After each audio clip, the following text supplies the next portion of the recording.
want to experience a compelling story set in incredibly stirring music, I urge you to see the musical Les Miserables, if not the movie.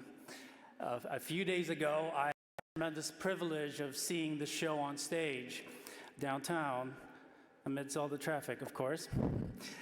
And in reading today's gospel from Matthew, it's hard not to be reminded of Les Mis, whose lessons on forgiveness and redemption and human dignity are life-changing. The story is built around the heroic Jean Valjean, who was imprisoned 19 years for stealing a loaf of bread for his sister's starving child. Though he's finally released on parole, Valjean's life is met with desperation, with no one wanting to give him shelter because of his criminal background. Well, until he knocks on the door of a bishop who treats him with kindness and hospitality. But Valjean repays the kind bishop by stealing his silverware. When the police comes to arrest Valjean, the bishop covers for him, claiming that the silverware was a gift. Yet the bishop doesn't condemn him, and instead he points out that Valjean has forgotten to take the matching candlesticks. The police accepts the explanation and leaves.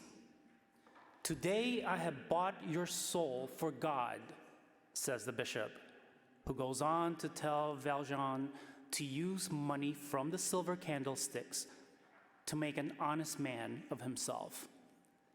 And this prompts him to dedicate the rest of his life to acts of mercy and kindness to the poor. In the bishop, we see a person who is not preoccupied with the things of this world. His focus is those people in need, those he can help and serve. He sees the potential in a person and not simply their past. This is a great example of how we can live out the gospel by answering the call to love our neighbor and to be perfect and holy as God, our Heavenly Father, is perfect and holy. Now, okay, you're probably thinking, whoa, hold on a second there, Father Larry. What are you talking about, being perfect? No way can I be perfect, and definitely not as perfect as God is. Well, let me explain. The perfection that Jesus is talking about in Matthew's gospel is not the same as the meaning of perfection that we all think about in today's culture. Our idea of perfection in modern society is making no mistakes and being free from all flaws and defects. Perfectionists in our world are typically people pleasers with a perpetual need to win the approval of others.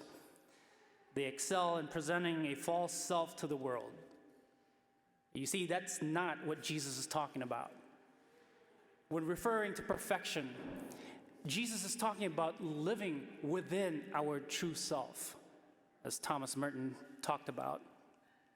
Our true self is the core of who we are, and it's rooted in love because it is a gift from God, a perfect gift from God. True self is an expression of our oneness with God and His love. It is Christ living within us. That's the definition of perfection here. Each of us has a true self, but we often act out of our false self, which is based on ego and our need to survive. The true self, on the other hand, is positive and fundamentally good. It is that part of us that dares to believe the good news of the gospel. It is that part of us which has always loved God and lets God love us. And since God is love, and the fruit of the Spirit is love, we are given the mark of true holiness.